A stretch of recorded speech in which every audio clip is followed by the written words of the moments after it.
All right, nice and simple and direct as I can. Solve Delta by liberating Donald Trump. Real simple. Joining us now is my great pal, Steve Miller, former senior White House advisor and founder of America First Legal. You probably know where I'm going, but I'm going to try it out on you. I got a lot of interest from Sarah Sanders, not so much interest from some others. We know the problem here is not masks. We don't need more masks. We need more vaccinations. Okay, that's solvable. Who's out there of enormous stature who is supporting more vaccinations? Our former boss, Donald Trump. So my easy solution is these websites, these media tech platforms, Facebook, Twitter, should put him back on and let him literally communicate with 100 million people around the world on the importance of getting the vaccination, Steve Miller. Now, that may be unlikely, but I think that's a simple solution. Trump is the best weapon, not masks. Trump is the best weapon to solve the vaccination problem. I think you make a wonderful point, and I wholeheartedly agree with you. Wow. I'll also add, though, that big tech has done more damage to the vaccination push than anybody through their censorship campaign.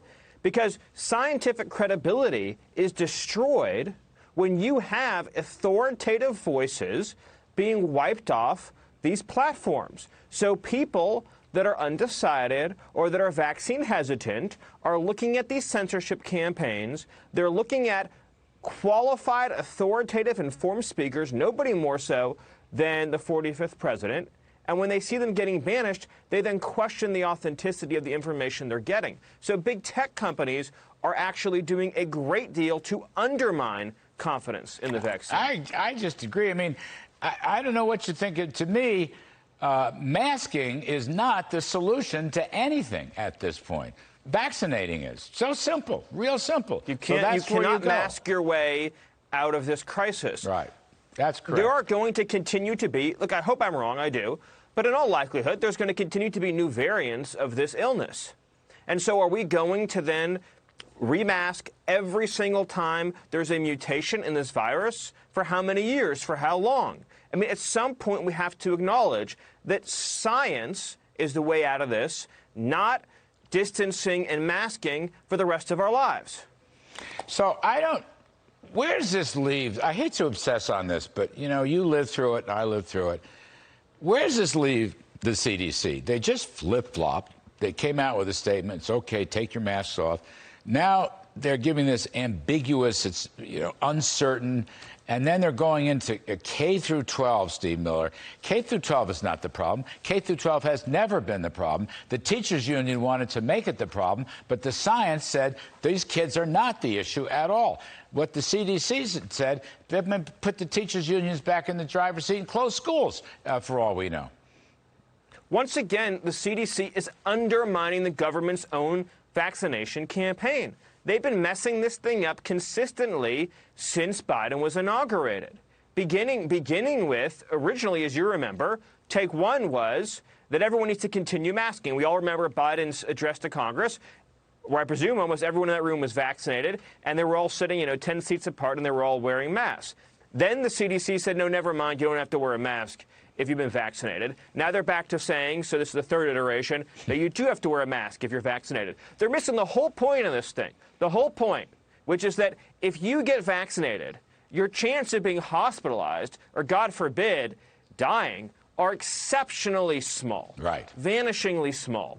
And so why are we masking kids? If the teachers are worried about their health, get a vaccine. If the parents are worried about their health, get a vaccine. If grandma and grandpa are worried, get a vaccine. Why are we punishing the kid? It makes no sense. And just to wrap this up, I know a guy who has a gigantic following around the country and around the world. And if you liberate this guy and put him back on these social media platforms, he will proclaim exactly the logic that you and I are talking about. Vaccines are the solution, not masks, not shutdowns, not school closing, et cetera, et cetera. They should, as a public servant, put him back on. Right. Let him make the case. We don't need to close our restaurants. We don't need to close our businesses. We don't need to punish our children. we need to have an informed, fact-based education campaign about vaccines. And President Trump, who gave us the vaccines, obviously should have his accounts reinstated so that he can do that and continue to educate the public about all the issues of which he is so passionate. Thank you, Steve Miller. I've been feeling very lonely on this point. You did terrific stuff, and we will see you soon. Thanks again. Thank you. Hey, Sean Hannity here. Hey, click here to subscribe to Fox News YouTube page and catch our hottest interviews and most compelling analysis. You will not get it anywhere else.